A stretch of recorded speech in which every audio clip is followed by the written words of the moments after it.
السلام عليكم مرحبا ديالنا. اللهم صل وسلم على سيدنا محمد وعلى اله وصحبه اجمعين. اللهم امين يا رب العالمين. عليه افضل الصلاه والسلام حبيبي يا رسول الله.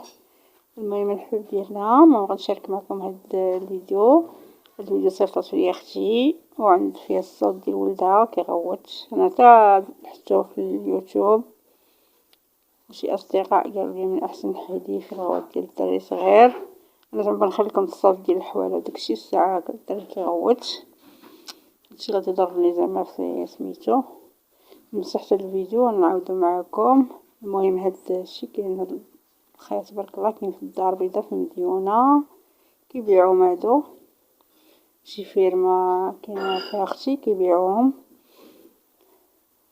وهادشي اللي كاين يعني الفيرما كيبيعوه هما غير خدامين تما وهذا مول الفيرما اللي داير هادشي. كل عام كيجيب الحواله وكيبيعهم.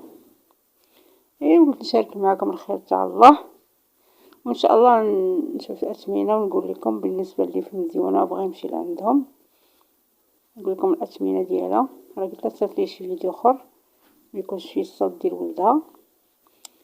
نتمنى يعجبكم هذا الفيديو. والله يجيب الرزق ويجيب الفلوس خير موجود والله يعطينا صحيح حسنه والله يرزقنا من حيث لا نحتسب يا رب العالمين لنا ولجميع المسلمين. راه كيقولوا هاد العام الحولي غالي والله اعلم ما عرفناش.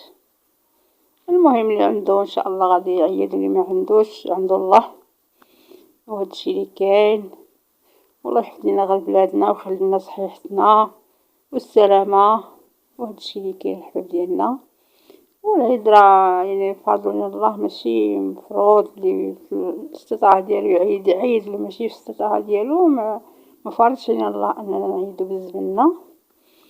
وهادشي اللي كاين ونتمنى لكم الخير والرزق يا ربي والصحيحة وداكشي اللي بغى الله.